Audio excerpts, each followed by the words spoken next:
Hello everyone! Today we're going to continue on with concentrations of solutions. Remember in the last lesson we learned that concentrations of solutions is abbreviated and labeled molarity, which is a capital M. Remember molarity stands for moles of your solute divided by liters of solution. So we read it as moles over liters. For example, if we have a 3 molar solution, this is the same thing as saying 3 moles over 1 liter. Today we're going to focus on something called dilutions though. Oftentimes, whenever big labs order in solutions, or for example, they purchase them, they do so in concentrated forms. These concentrated forms are called stock solutions. This allows them to prepare their own molarity of solution that they're going to use in lab. Oftentimes, it's cheaper to buy stock solutions and to dilute your own to the needed concentration. However, stock solutions, we can't necessarily use those because they're such high concentrations. Sometimes they can cause damage. For example, in my labs, I tend to use 1 molar concentrations or 0.1 molar because things like 12 molar are going to be too concentrated and can cause more significant skin damage if it gets on you. So, solutions of lower concentrations can actually be obtained just by adding water to the stock solution. And adding water is a process called dilution or diluting. So the main point to remember is that when solvent is added to a solution, the number of moles of solute actually remains unchanged.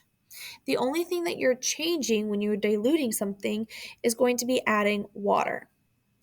So the moles of solute before the dilution is going to be the same as the moles of solute after the dilution.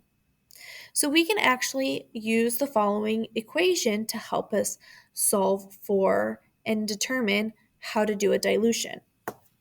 The equation I have written out in 2 forms. We have our word form up here and then our abbreviated form. We can say the molarity of our concentrated times the volume of our concentrated is equal to the molarity of our diluted solution times the volume of our diluted solution. So MC VC equals MD times VD. Now, one thing to note, in the previous problems, we couldn't work with molarity unless we had our volume in liters. When you're working with dilution equations, the volume can be in either liters or milliliters as long as it's the same unit used for both sides of the equation. What that means is if your volume of your concentrated is in liters, that means your volume of your dilution should also be in liters. Same thing if it's milliliters. If your concentration for volume is in milliliters, that means your volume for your dilution should also be in milliliters. So here we're going to work through a couple dilution problems. This one asks how many milliliters of a 3 molar sulfuric acid solution are needed to make 450 milliliters of a 0.1 molar sulfuric acid solution. So the way you're going to read that is here, this is my concentrated because it's in a bigger form, 3 molar. Now, it's asking how many milliliters of that, so that's going to go in for X. This is going to equal my volume of my dilution. So this one we know is my dilution because 0.1 is smaller than 3. And this says 450 milliliters of that. So these two are attached together. So 450 milliliters of 0.1 molar. When you guys go ahead and do this, you guys can do simple algebraic math and solve it. So here I have the answer listed, but if you needed the math, 3 times x gives me 3x. This equals 450 times 0.1, which gives me 45. To get x by itself, you divide by 3, and so 45 divided by 3 gave me my 15. Now, since my volume was in milliliters on this side, my answer should also be in milliliters. If for some reason the problem asked you how many liters, though, you could switch this milliliters into liters, and you can do that just by dividing by 1,000 if you wanted to get it into liters. So here are two other practice problems that we're going to work with. If you want, you can pause the video, see how you do on them, and then you can check them with me. So the first practice says how many milliliters, spelling mistake, of a 5 molar potassium chromate solution must be diluted to prepare 250 milliliters of a 0.1 molar solution. So here we don't know my first volume, so I'm going to put an X for that. But I know what my concentrated is, and that's 5 molar. And this is equal to my volume of my diluted. So here's my volume of my diluted. So 250 milliliters is what I want of a 0.1 molar solution. So from here, I can do my simple algebraic. 5x equals 250 times 0.1 gives me 25. To get x by itself, let's divide by 5.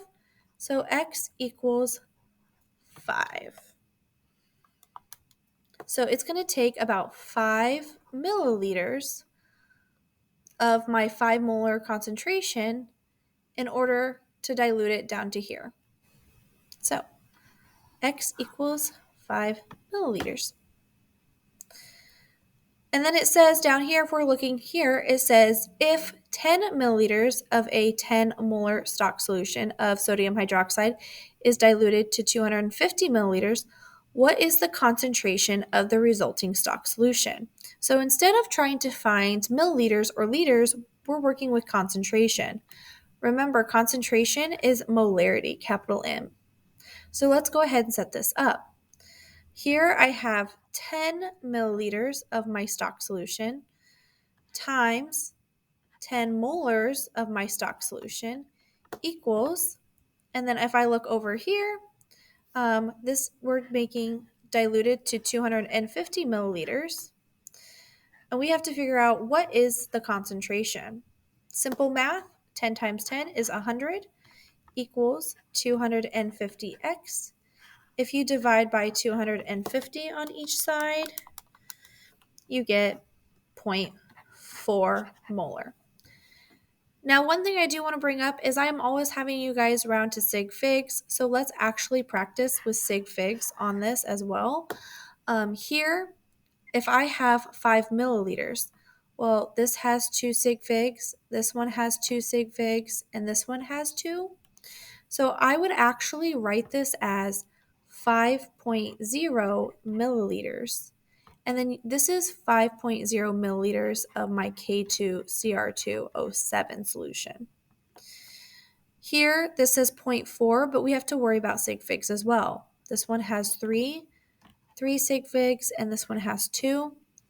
So my answer should actually have 2 sig figs, 0.40 molarity, and then I have NaOH. So these are our actual answers we should get for those. So make sure you're following that on your guys' homework. And that's the end of today's lesson. Let me know if you have any questions, and I hope you guys have a great day.